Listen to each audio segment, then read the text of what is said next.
민주당이 첫 선대위 회의를 여는 등 본격적인 대선 체제에 들어갔습니다. 먼저 어제 선대위 출범식에서 이재명 후보의 발언 들어보시겠습니다.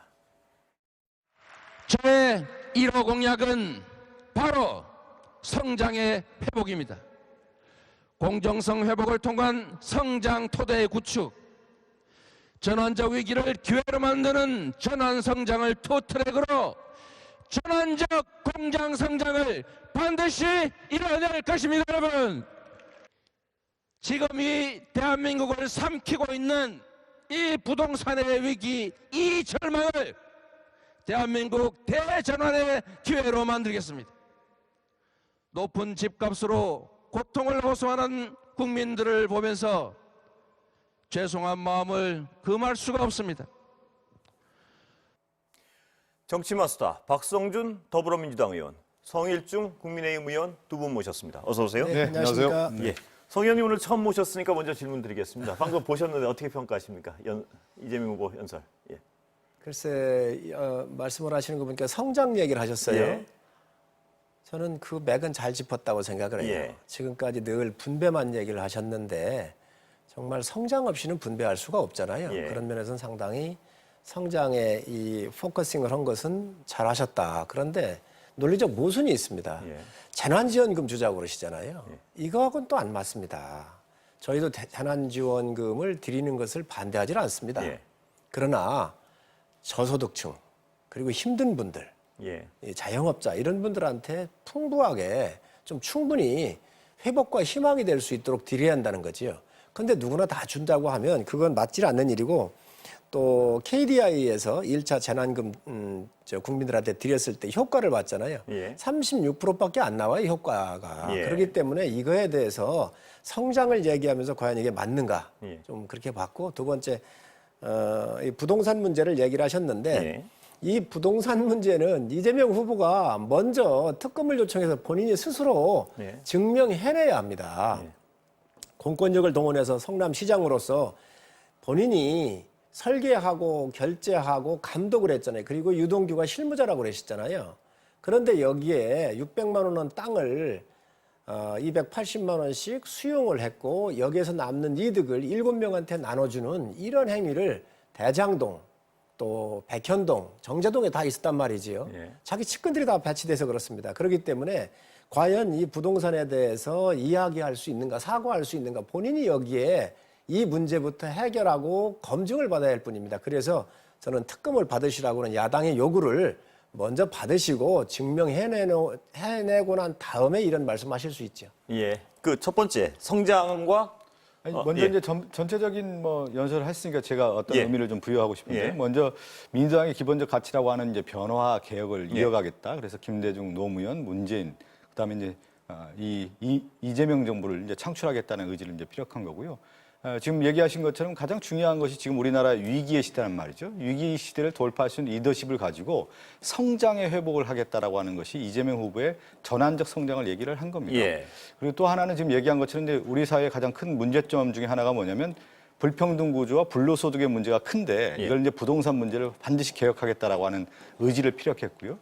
또 하나 이제 의미를 부여할 수 있다고 하면 그동안에 우리가 경선 과정에서 여러 이제 후보들과 치열한 경쟁을 치렀지만 어제 그 출범식 자리라고 하는 것은 우리가 이제 원팀을 이루고 하나된 민주당의 모습 그리고 이재명 후보를 위해서 우리가 모두 함께 뛰어서 정권 재창출하겠다라는 의미를 좀 담았다고 볼 수 있습니다. 성장과 보편적 복지는 앞뒤가 배치된다. 이 말씀에 대해서 어떻게 이건 이제 보세요? 이렇게 봐야 될 것 같죠. 이제 우리나라도 그렇고 전 세계적으로 이제 성장과 분배를 어떻게 바라볼 건가야 되는데요.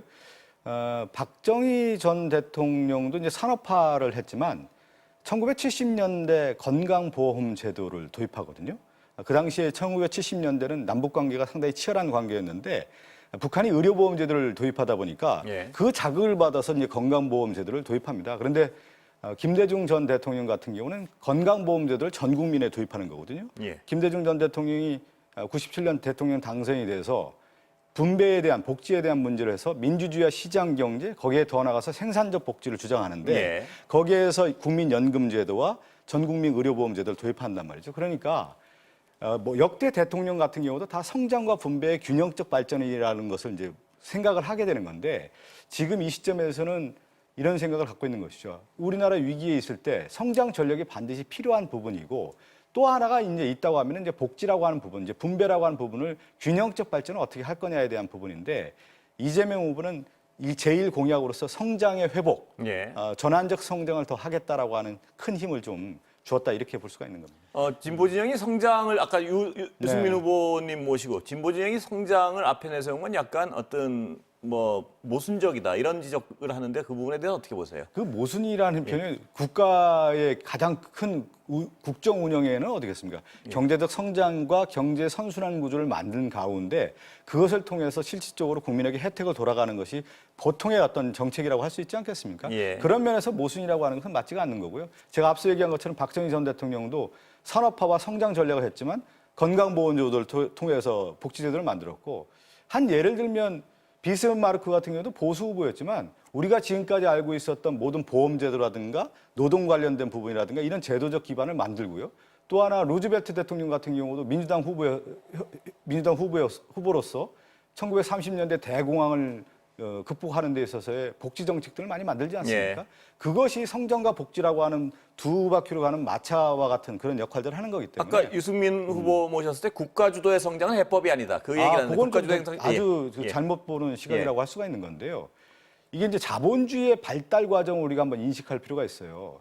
산업화와 더불어서 실제 우리가 얘기하는 대량 생산 체제 하에서의 자본주의는 일자리가 그냥 창출됐습니다. 예. 왜 그러냐면 대량 생산 체제였기 때문에. 그런데 3차 산업혁명과 4차 산업혁명 과정에서의 일자리가 맞춤형으로 바뀐 거예요. 그러면서 AI가 등장하고 4차 산업혁명 등장하면서 빅데이터가 등장하면서 일자리가 줄어드는 추세 아니겠습니까? 그렇기 때문에 실질적인 자본주의의 개념들이 이제 바꾸고 있단 말이에요. 그러면 이 시점에서 봤을 때 일자리가 창출이 안 되고 상당히 어려움에 있는 겁니다. 전 세계에 공통된 현상인데 그렇다고 했을 경우에는 국가가 어떤 역할을 해야 되느냐? 똑같은 겁니다. 1930년대 대공황 시절에 루즈벨트가 그런 강력한 정책을 통해서 국가 주도의 성장을 만든 거 아니겠습니까? 민주당 정부였고요. 그런 것처럼 이번에도 이러한 위기, 코로나 위기 시대라든가 디지털 에너지 대전환 위기 시대에 국가의 역할이 매우 중요한 겁니다. 그래서 기본소득에 대한 개념도 나오는 거고요. 전 세계에서 그러면 사회적 약자를 위해서 어떻게 할 건가에 대한 부분에 대해서는 많은 논의들이 있는데 그동안의 시장 중심이 아니라 이제는 국가가 해야 될 역할, 정부가 해야 될 역할이 크다라고 하는 것이 대체적인 추세인 것입니다. 예. 혹시 아까 우리 박 의원님 그 리더십을 얘기를 하시던데 이 리더십이라고 하는 게 굉장히 국가의 리더십은 중요하잖아요. 예. 국가 지도자는. 그렇기 때문에 그 국가 지도자의 리더십은 공적인 힘을 공정하게 사용할 때라야만이 그 리더십의 국민적 지지를 받아낼 수가 있습니다. 그런데 지금 이재명 후보는 성남시장을 하면서 지금 현재 이 조폭과 연루설과 관련돼 있고 또 이 부동산과 관련돼 가지고 부정부패로 굉장히 심각한 문제가 있거든요. 이 부분에 대해서 국민적으로부터 이거에 대한 여러 가지 의문점들을 스스로 벗어나 주어야 리더십을 회복할 수 있습니다. 그렇기 때문에 성장을 하든 뭐 복지를 하든 할 수 있는 것이지요. 이에 대한 국민적 의혹을 해소하지 않고는 국가의 리더십을 세울 수가 없는 겁니다. 성 의원님 보시기에는 지금 검찰 수사는 믿지 못한다는 어떤 기본적인 그런 말씀이신 건가요? 국민들께 예. 다 보셨잖아요. 예. 유동규가 집어던졌었던 그 휴대폰도 문이 닫혀 있다 그러는데 어떻게 했습니까? 경찰이 가서 찾아왔습니다. 압수수색을 나갔음에도 불구하고 시장실하고 부속실 제일 중요한 거 다 안 했습니다. 이렇게 수사를 해놓고 지금 현재 이게 되겠습니까? 그리고 성남도시개발공사 사장이 감사를 해서 발표하려고 그랬잖아요. 예. 그러니까 지금 은수미 시장이 그걸 못하게 막았습니다. 예. 이러한 여러 가지 여건의 총체적인 덮기, 이제 일련의 이 덮기의 모든 것들이 총체적으로 다 동원되고 있는 상태에서 이 국민 의혹이 이게 해소가 되겠습니까? 그래서 저는 리더십을 세우는 거 좋습니다. 세우려고 한다면 국민께서 묻고 야당께서 묻는 거에 대해서 대답을 하셔라. 그리고 특검을 받으셔서 전 당당한 후보로 서주시길 바랍니다. 하나만 제가 더 여쭤보고 마이크 제가 드리겠습니다. 언급을 한 다음에 조금 예. 더 예. 이어가는 게 좋을 것 같은데요. 어쨌든 뭐 대장동이 됐던 특히 이제 화천대유와 관련된 부분은 국민의힘 관계자들이 상당히 연루가 됐다라는 것이 그동안 드러나지 않았습니까? 곽상도 의원의 예. 뭐 아들의 50억이라든가 또 관련자들이 상당히 이제 많이 나온 거고 또 대장동과 관련된 부분에 대해서는 그 수익 구조를 오전 사전 환수 이익 구조를 만들어서 국민에게 돌려줬다라는 것이 이미 이제 밝혀진 사실이고요. 이제 이재명 후보에 대한 공격을 했으니까 제가 좀 반론을 펴면 윤석열 후보와 관련된 의혹들은 이루 말할 수가 없습니다. 처가뿐만 아니라 장모, 아내, 그 다음에 이제 부산 저축은행 관련된 수사에 대한 미흡한 점들, 여러 의혹들이 제기되고 있는 상황이기 때문에 왜 지금 윤석열 후보가 1강 구도에서 홍준표 후보가 양강 구도로 바뀌었냐? 여기에는 국민적 의혹과 시선이 있는 겁니다. 윤석열 후보가 관련된 의혹뿐만 아니라 국가 대통령 후보로서 자격이 있느냐에 대한 의문표가 던졌기 때문에 일중이었던 약자의 후보였던 홍준표가 여기까지 올라온 겁니다. 그것을 명확하게 인식하고 그러면 아마 이제 국민의힘뿐만 아니라 국민들이 바라볼 때 윤석열 후보가 과연 본선 경쟁력이 있겠느냐, 도덕적 흠결뿐만 아니라 가장 중요한 국가를 이끌 수 있는 자격이 있는 거에 대한 의문표가 던졌기 때문에 지금 홍준표 후보가 양강구도로 설정됐다. 이렇게 제가 말씀드리고 싶습니다. 여당의 해석이 아주 좋습니다. 편의적으로 하셨는데 그렇기 때문에 그 윤석열 후보의 부산저축은행 얘기하는데 다 포함해서 특검 받으시라는 거예요. 예외 없이.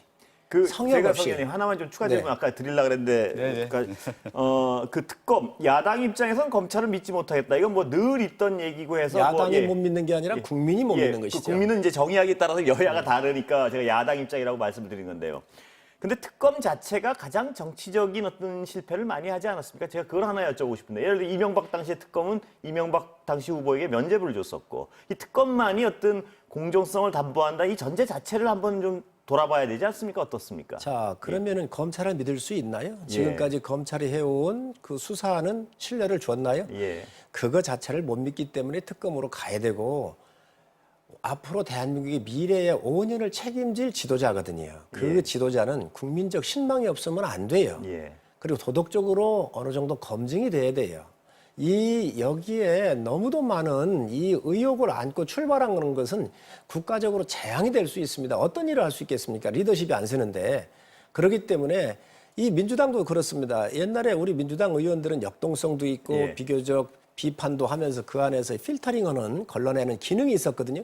이번에는 민주당 의원들이 집단 지성이 작동을 안 하고 있습니다.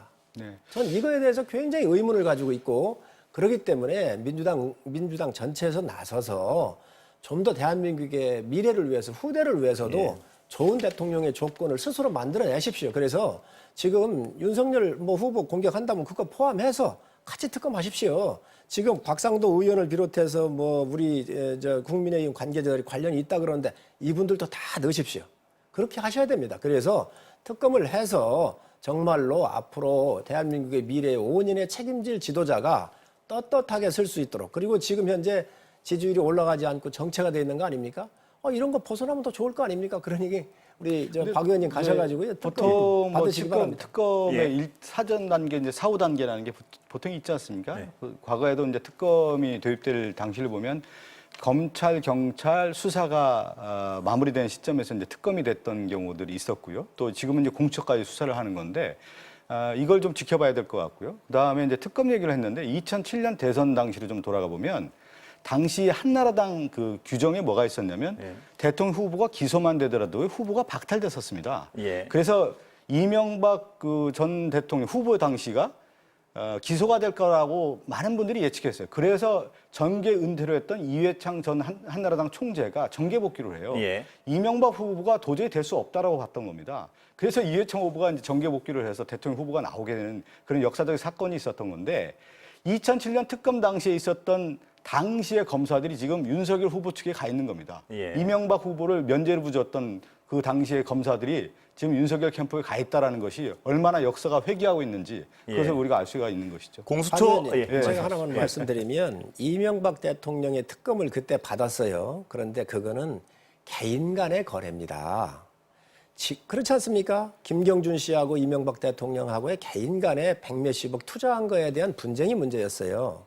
그런데 지금 성남시장을 하면서 경기도지사를 하면서 공권력의 힘을 가지고 이 공적인 힘을 가지고 사유재산을 싸게 이걸 강제로 뺏어가지고 7사람들한테 나눠준 1조 원 가까이 나눠준 사건이고 또 식품연구원의 부지에 본인의 선거대책 본부장이 들어가서 거기에서 3천억 이상 벌게 해줬고 정자정도 똑같습니다. 이 일을 이런 콧감을 빼먹고 이 부정 비리를 저질렀었던 이 포맷들이 거의 똑같은 거예요. 그런데 공적인 힘을 가지고 이러한 부패에 연루돼 있다고 한다면 이거는 또 사적인 일에도 특검이 도입됐는데 이유 여하가 없는 거예요. 그렇기 때문에 이거에 대해서는 국민적 이 의혹이 크고 특검에 대한 요구가 큰 것이지요. 그렇기 때문에 저는 스스로 좋은 리더십 확보를 위해서도 받으시라는 거예요. 야당에서는 늘 이제 특검을 주장하는 건데 예. 지금 얘기한 것처럼 경찰이라든 검찰에서는 수사하는 단계에 있는 거고요. 또 공수처가 지금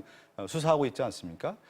선 수사 후 특검 제도라고 하는 것들이 과거에 있었는 건데 지금은 대통령 선거 즈음에서 특검을 했을 경우에 구성이라고 하는 절차적 과정이 상당히 복잡합니다. 지금 봤을 때요. 예. 그랬을 경우에 과연 특검이 정략적 도구로 활용될 수 있는 여지가 있기 때문에 그것은 이제 야당의 주장인데 과연 경찰과 검찰의 수사가 어떻게 나오는지 좀 지켜볼 필요가 있는 것이죠. 예, 오늘 사실은 제가 요거 한 예, 말씀만 예. 말씀드릴게요. 지금 자꾸 정략적 얘기를 하시는데 드루킹 또 시간 얘기하시는데 드루킹 사건이요. 3주 만에 여야가 다 끝났습니다. 합의를 했습니다. 2개월 만에 끝났거든요. 4개월 남았어요. 그리고 경찰과 검찰 수사하고 있는데 특검이 만들어지면 수사하게 놔두십시오. 그 기초 자료가 될 수 있으니까 그대로 넘겨주면 되거든요. 지금 특검에 들어가면 굉장히 어려운 상황에 몰리게 되니까 여당이 뭐 정략적으로 밀어붙인다고 그러는데 그게 정략적입니다. 예, 시간이 그래서- 사실 오늘 코너가 많아가지고 시간이 많지는 않습니다. 예.